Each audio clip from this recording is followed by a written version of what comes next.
I still remember the exact sound my boot made when I stopped walking. Dry leaves cracked under my weight, then everything went quiet. The forest around me felt normal for early fall.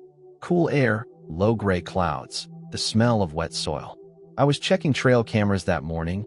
Nothing unusual, just another routine walk I had done dozens of times before. That was when something yanked my pant leg. Not hard enough to pull me down, but strong enough that I felt fabric tighten around my calf. My body reacted before my mind did. I jerked forward, heart jumping, breath stuck in my throat. I turned fast, almost slipping, already expecting teeth. Instead, I saw her. A she-wolf stood less than an arm's length away. Gray-brown fur, ribs faintly visible, eyes locked on me. Her jaws were clamped on my pant leg, not tearing, not shaking, just holding. Every warning I had ever heard about wolves rushed through my head at once. Don't run. Don't scream. Don't make sudden moves. My hands lifted slowly without thinking, palms open, trying to look bigger even though my knees felt weak. She didn't growl. She didn't bare her teeth. She released my pant leg, stepped back 2 paces, then turned her head and took a few steps away. After that, she stopped and looked back at me. I stood frozen, trying to process what had just happened. Wolves don't do this. They avoid people. They don't come close, and they definitely don't grab clothing. My first thought was that I had surprised her. Maybe she panicked. Maybe this was some strange bluff. I took one slow step backward, keeping my eyes on her. She stepped forward again. This time she didn't touch me. She lowered her head slightly and took another step away, then stopped again and looked back. Her ears were forward, her body tense, but not aggressive. I whispered without meaning to, telling myself to stay calm. My voice sounded thin in the open woods. The wolf didn't react to the sound, but her eyes never left mine. I noticed then how thin she was. Not starving, but worn down. Her fur looked rough along her sides, and one of her hind legs moved stiffly when she shifted her weight. She turned and walked a few more steps, then looked back again. The pattern was impossible to ignore. She wanted me to follow her. That thought felt ridiculous the moment it formed. I told myself I was projecting, reading meaning into random animal behavior. But she waited. When I didn't move, she came back, close enough that I could hear her breathing, then turned away once more. My pulse hammered in my ears. Every instinct told me this was dangerous. I was alone, no cell signal in most of the valley, no one who would hear me if something went wrong. I shook my head slightly, more to clear my thoughts than to signal her. I took another step backward. The she-wolf stepped forward and grabbed my pant leg again. This time her grip was firmer, but still controlled. No shaking, no tearing. She tugged once, then released me and moved away, glancing back with a sharp, urgent look. That was the moment my fear shifted into something else. This wasn't an attack. If she wanted to hurt me, she already could have. She had chosen not to. Twice. I stayed where I was for several seconds, forcing myself to breathe evenly. I scanned the trees, half expecting to see other wolves watching from the brush, but the forest stayed still. I thought about turning around and walking away. About how easy it would be to tell myself later that I imagined the whole thing, that it wasn't my responsibility. The she-wolf waited. Her body was angled away now, as if she was already leaving. She took a few steps, stopped, and looked back one last time. I swallowed hard and followed her. The moment I moved in her direction, she continued walking, keeping a careful distance between us. Not too far, not too close. Enough that I could see her clearly, enough that she could stop me if I tried to turn back. As we moved deeper into the trees, I realized how quiet everything had become. No birds, no wind, just the sound of our footsteps and my own breathing. I didn't know where she was leading me. I didn't know why she had chosen me. All I knew was that something was wrong, and walking away now would stay with me longer than whatever I was about to see. Behind us, the trail disappeared. Ahead, the forest closed in, and the she-wolf kept moving, just far enough ahead that I couldn't pretend this was a coincidence anymore. The she-wolf moved with purpose, not fast, but steady, as if she knew exactly how quickly I could follow. She stayed ahead of me by several yards, far enough to feel safe, close enough that I never lost sight of her gray shape between the trees. The forest changed as we went deeper. The narrow trail faded, replaced by uneven ground and fallen branches. The air felt colder here, heavier. I watched where I stepped, careful not to twist an ankle, knowing that one mistake could leave me stranded. Every few minutes, she stopped. She would turn her head slightly, check if I was still there, then continue. Each time she did that, my chest tightened. It was too deliberate to ignore. I told myself I was being reckless. I thought about how many warnings I had given others over the years about keeping distance from wildlife, about how quickly situations could turn when fear took over. I slowed down and almost stopped. The she-wolf noticed immediately.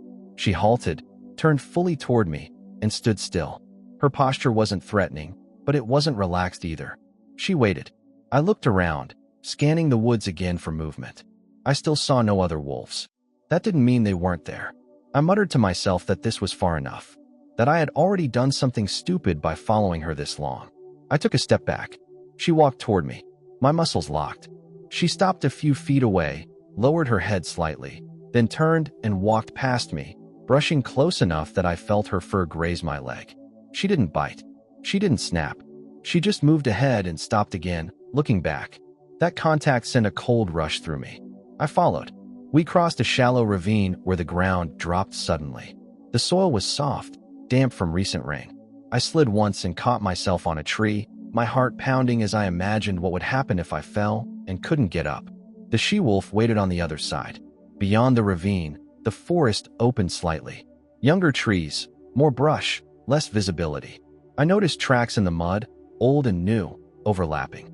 Deer, smaller animals, and wolf prints, some of them lighter, smaller. That made my stomach tighten.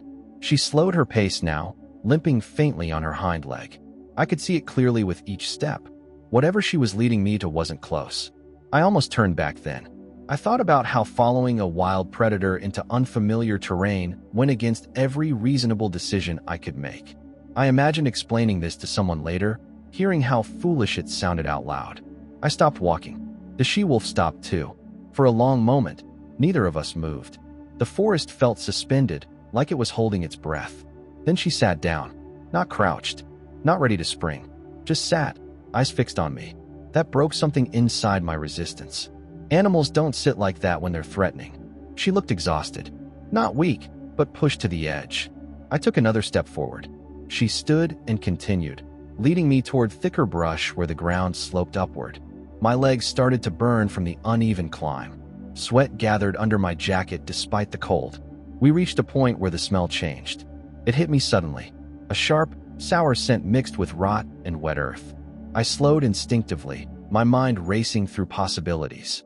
Injury. Decay. Something dead. The she-wolf paused at the edge of a dense patch of brush and looked back at me again. Her ears flicked, listening. Her body stayed angled toward whatever lay ahead, but her eyes stayed on mine, wide and alert.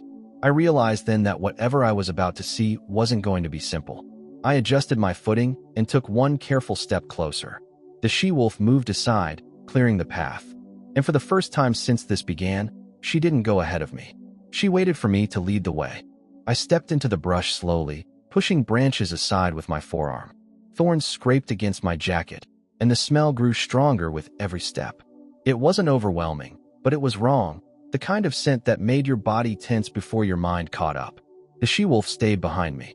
That alone told me this was serious. I moved another few feet forward and stopped. The ground dipped slightly, forming a shallow hollow hidden by tall grass and low shrubs. At first, I saw nothing but tangled vegetation and dark soil pressed flat in places. Then something moved. My breath caught. I crouched instinctively, lowering myself without thinking. The movement was small and weak, barely noticeable, but it was there. I pushed the grass aside and finally saw what the she-wolf had brought me to. A young wolf lay on its side in the hollow. Not a pup, but not fully grown either.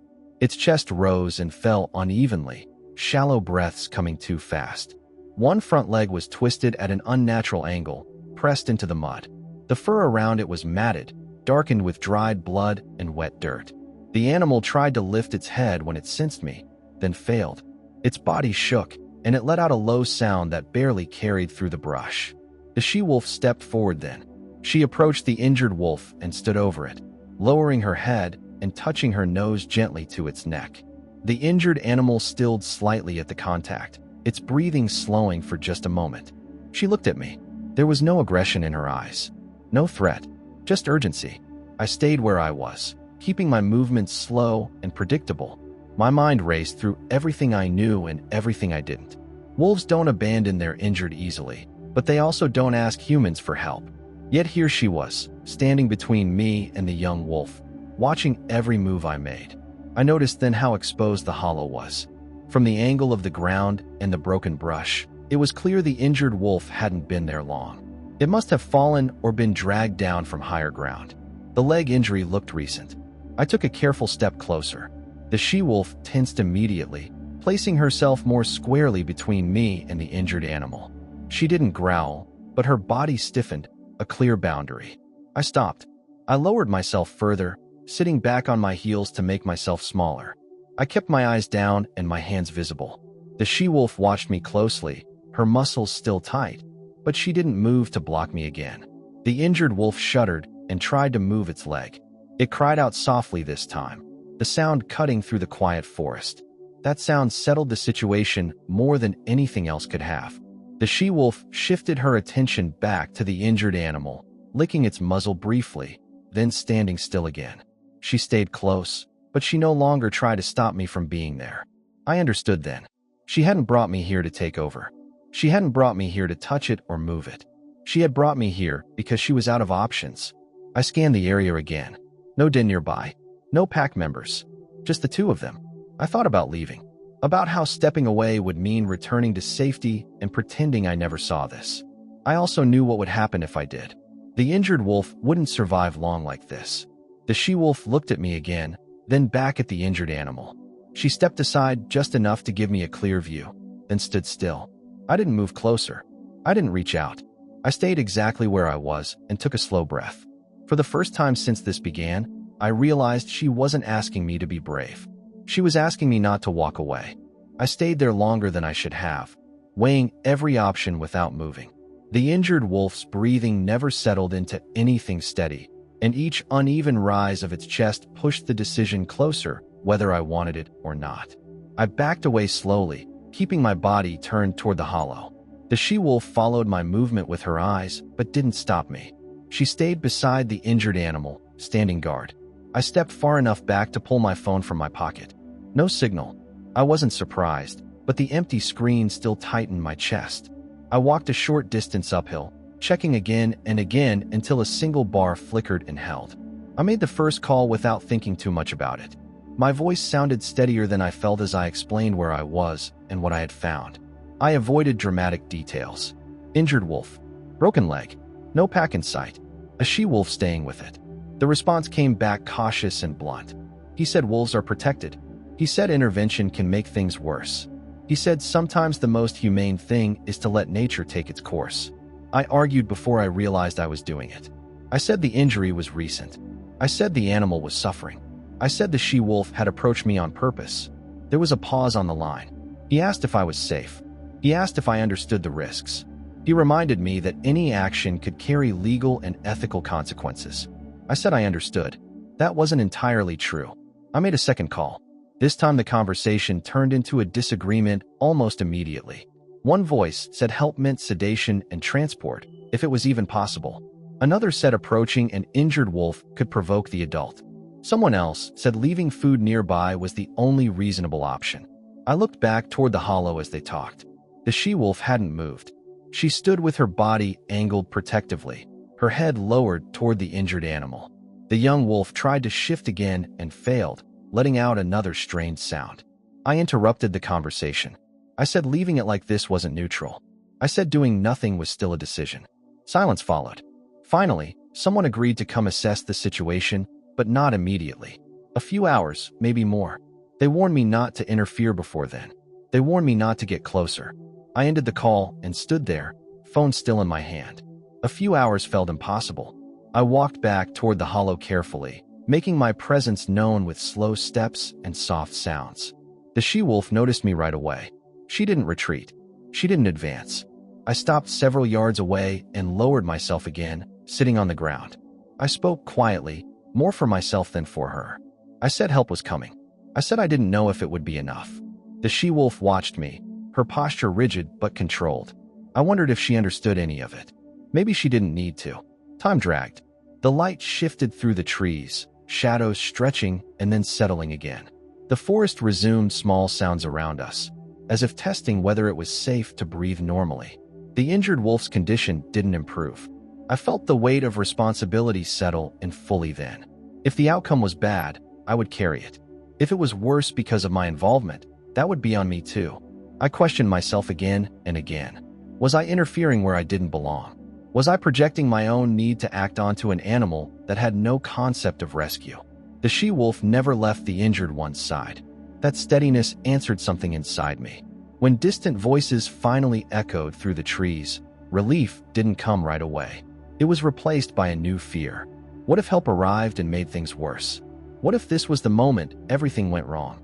Two people came through the trees first, moving carefully and speaking low, as if loud voices might snap the whole scene in half. A third followed a few steps behind with a pack slung over one shoulder. One was a wildlife officer named Grant. The other, a local veterinarian named Leah who sometimes worked with the county on injured deer and stray dogs. The third man, Mason, carried equipment and looked like he'd rather be anywhere else. Grant stopped when he saw the she-wolf. He lifted a hand toward me, palm out, a silent command not to move closer. His eyes scanned the brush, then locked onto the hollow. Leah's gaze dropped straight to the injured wolf.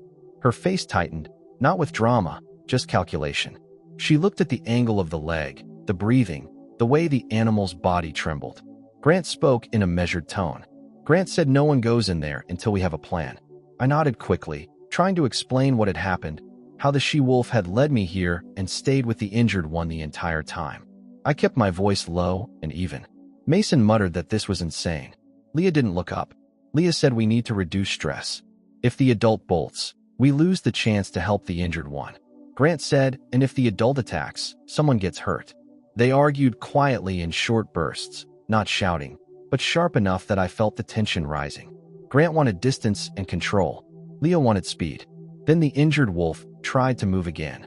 It pushed with its back legs, slipped, and its broken front leg dragged in the mud. The sound it made was small, but it cut through everything. The she-wolf stepped over it instantly, blocking it with her body, then turned her head toward us. Her ears flattened. Grant shifted his stance. Grant said back up. Leah raised her hands slightly, slow, showing she wasn't threatening. She didn't step forward, but her voice softened. Leah said easy. We're not here to hurt you. The she-wolf didn't move. Her eyes were on us, bright and hard. Grant opened his pack and pulled out a dart rifle. Seeing it made my stomach drop. I understood why it was necessary, but the idea of shooting a drug dart into an animal that looked this desperate felt like crossing a line. Grant checked the syringe and the dosage. He spoke to Leah without looking away from the hollow. Grant said if she charges, I'll take the shot. Leah answered quickly. Leah said you don't shoot her unless you have to. Grant said, then you tell me how you want to do this. Leah took a slow breath. Leah said we sedate the injured one first. Light dose. We splint the leg. We move it out. If she follows, she follows. If she doesn't, we still do what we can. Mason shook his head. Mason said you're assuming she'll let you. Leah looked up at him for the first time. Leah said I'm not assuming anything. I'm deciding. They moved into position, using trees for cover. Grant knelt, steadying the rifle against his shoulder. Leah stayed slightly behind him, ready with bandages and a splint. I stayed back where Grant had pointed. My hands were cold despite the sweat on my back. Grant whispered to Leah. Grant said when I shoot, you count to 10. Then you go. Leah nodded once. Grant aimed, waited, then fired. The dart hit the injured wolf high in the shoulder. It flinched and tried to jerk away, but it couldn't. The she-wolf snapped her head toward the dart, then toward Grant. For 1 second, I thought she would charge. She stepped forward instead, placing herself over the injured wolf again. Her lips pulled back slightly, not a full snarl, but a warning. Grant kept the rifle up. Leah's voice stayed calm. Leah said, we're helping. We're helping. The injured wolf's breathing slowed within moments, the drug taking hold. Its head sagged. Its body loosened. The she-wolf nudged it hard. Then again, as if refusing to accept what was happening. Leah started forward too soon. It was a small mistake, but it mattered. She took 1 step into the brush before Grant signaled. The she-wolf spun toward her, fast. Grant raised the rifle. I shouted without thinking, a short sound that broke out of me. Leah froze mid-step, hands up. The she-wolf stopped, muscles tight, breath coming hard. Then she looked down at the sedated wolf. She hesitated. That hesitation was the only opening we got. Grant hissed at Leah to move now. Leah advanced slowly, not reaching for the adult, only for the injured animal. Mason followed with the splint and straps. Their movements were careful but fast. The she-wolf stood over them, trembling, torn between attacking and staying. Leah worked with practiced hands, aligning the broken leg as gently as she could, wrapping it, securing the splint. The injured wolf didn't react. Mason slid a thick blanket under the animal. Grant kept the rifle trained, ready. No one breathed normally. When they finally lifted the injured wolf, the she-wolf made a low sound and stepped after them. Not charging, following. And that scared me more than an attack, because it meant she wasn't giving up. We carried the sedated wolf on the blanket like it was the only fragile thing left in the world. Mason and Leah took the front corners. Grant and I took the back. The weight wasn't terrible, but the terrain made every step a risk. The she-wolf stayed close, not within arm's reach, but close enough that I could see the tension in her shoulders. She tracked us through the brush, silent except for her breathing. When we stopped to adjust our grip, she stopped too. Grant kept glancing over his shoulder, jaw tight. Grant said, "If she comes in, you don't swing. You back up." No one answered. Leah focused on the animal's chest, checking the rise and fall, keeping her fingers near its muzzle to feel airflow. Mason looked pale, sweat shining on his forehead. We reached the ravine again and had to choose a different crossing. The original slope was too slick to carry the weight safely. Grant whispered a warning. Grant said, "Slow, one at a time." We edged across a narrower spot where a fallen log formed a bridge. The blanket shifted once, and my stomach dropped, but Mason corrected it, tightening his grip. The she-wolf paced the edge, then crossed behind us in one smooth leap, landing without hesitation. That moment stayed with me. She trusted us enough to follow, but she didn't trust us enough to relax. By the time we reached the trail, the light had started to dim. The sky was turning the color of dull metal. Grant checked his phone and swore under his breath. Grant said, "We need to move. I don't want to be out here after dark." At the vehicles, Grant and Mason loaded the sedated wolf into a crate lined with towels and straw. Leah kept checking its temperature and breathing, adjusting the blanket over its body. The she-wolf stopped at the edge of the clearing. She didn't come closer. Her ears stayed forward, eyes fixed on the crate. She looked smaller now that she wasn't framed by brush and shadows. Just an animal standing alone in open space. Grant raised his voice slightly, not harsh, just firm. Grant said, "That's far enough." The she-wolf didn't move. Leah stepped toward her, slow and careful, stopping well short of the boundary. Leah said, "I'm sorry. We can't take you." The she-wolf's head tilted, just a fraction, as if she was listening for meaning. Grant shut the crate door. The sound of the latch echoed. The she-wolf flinched. For a moment I thought she would lunge, but she didn't. She stood perfectly still, then turned her head toward the tree line and back again, as if measuring the distance between what she wanted and what she could do. Grant started the engine. The she-wolf took one step forward. Grant said no. Leah put a hand up. Leah said, "Please, go." The she-wolf stopped. Her chest rose and fell in quick, controlled breaths. Then, in a movement that felt like a decision, she backed away. She disappeared into the woods without a sound. I watched the dark swallow her and felt something twist inside me. On the drive out, no one talked much. Leah kept her eyes on the crate, listening. Mason stared straight ahead. Grant drove with both hands tied on the wheel. At the wildlife rehab facility, they moved fast. The wolf was carried into a back room. Lights snapped on. Metal tables. Clean smell. The kind of order that felt unreal after the forest. Leah explained the injury to the staff. She kept it simple. Fracture. Possible internal bruising. Dehydration.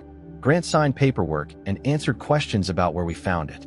I stood off to the side, suddenly aware of how dirty I was, how scratched my hands were, how my jacket smelled like wet leaves and fear. When Leah came back out, her face looked tired. Leah said, "We stabilized him. But it's not over." Grant asked the question everyone was thinking. Grant said, "Chances." Leah didn't give a comforting answer. Leah said, 50-50. That night, I didn't sleep. I kept seeing the she-wolf's eyes at the clearing. Not angry, not pleading in a human way. Just fixed, direct, like a truth you can't argue with. 3 days later, Leah called. Leah said he's still alive. He ate a little. The swelling went down. My relief lasted only a second. Leah said infection is the risk now. She explained the antibiotics, the monitoring, the next 48 hours. She didn't promise anything. A week after the rescue, I drove back out to the same valley with Grant. He wanted to check for signs of the pack, see if the adult was still in the area, make sure the situation hadn't triggered anything dangerous near the trails. The forest looked ordinary again. That made it worse. We found tracks near the ravine. Fresh wolf prints, one set larger, one smaller. The smaller ones looked uneven, like a slight drag. Grant crouched and studied them. Grant said could be a different animal. I stared at the marks until my eyes blurred. I said, or it could be him. Grant didn't argue. He just stood up and looked toward the trees. Grant said sometimes they come back. He didn't say what he meant by come back. Not to us. To life. We walked in silence, and for the first time, I understood that helping doesn't end when you leave the forest. Sometimes it follows you home. I went back alone this time. No radios. No paperwork. No one waiting in a truck with the engine running. Just me, the same trail, and the quiet that had felt so different the first time. The forest didn't look changed. That was the strange part. The same trees, the same uneven ground, the same bend in the ravine where I had almost slipped. If I hadn't been there before, nothing would have told me that anything had happened. I stopped where the brush thickened, where the smell had once clung to the air. It was gone now. No sign of blood. No pressed grass. Just leaves and soil slowly returning to whatever shape they wanted. I stood there longer than I needed to, hands in my pockets, listening. I didn't expect to see her. And I didn't. But that didn't mean she wasn't there. I noticed the tracks first. Fresh, light impressions crossing the softer ground near the ravine. One set larger. One set slightly uneven, but moving forward, not dragging. I crouched and studied them the way Grant had taught me. They didn't linger. They passed through. That mattered. I sat on a fallen log and let the quiet settle around me. Birds moved again in the canopy. Somewhere deeper in the woods, a branch snapped, and then everything returned to stillness. A week earlier, that sound would have made my muscles tense. Now it didn't. I thought about the call from Leah the night before. She said the fracture had held. She said the infection hadn't taken over. She said they were planning a controlled release soon, somewhere far from roads and people. She didn't sound triumphant. Just careful. That felt right. I remembered the moment at the clearing, the sound of the crate latch, the way the she-wolf had backed away instead of fighting. Not because she trusted us, but because she had made a choice she didn't want to make. I understood something then that I hadn't before. Helping doesn't always look like fixing. Sometimes it looks like carrying something heavy for a while and then letting it go. I stayed until the light shifted again, until the forest took on that late afternoon tone where everything softens at the edges. When I finally stood to leave, I paused and looked back once more. I didn't say anything. There was nothing to say. On the walk out, I noticed how careful my steps were, how aware I was of the ground, the sounds, the space around me. Not fearful, just attentive. That awareness stayed with me. Days passed, then more days. Life filled back in the way it always does. But some mornings, when the world was quiet enough, I still saw her standing at the edge of the trees, not in detail, not as an image, but as a presence. Not asking, just waiting. And every time I thought about it, I knew the same thing. That moment didn't make me a hero. It just reminded me that sometimes the line between walking away and staying is thinner than we want it to be. I left the forest the way I found it, but I didn't leave it the same way it left me. Don't forget to subscribe so you won't miss new stories. And now just click the playlist or the next video on your screen.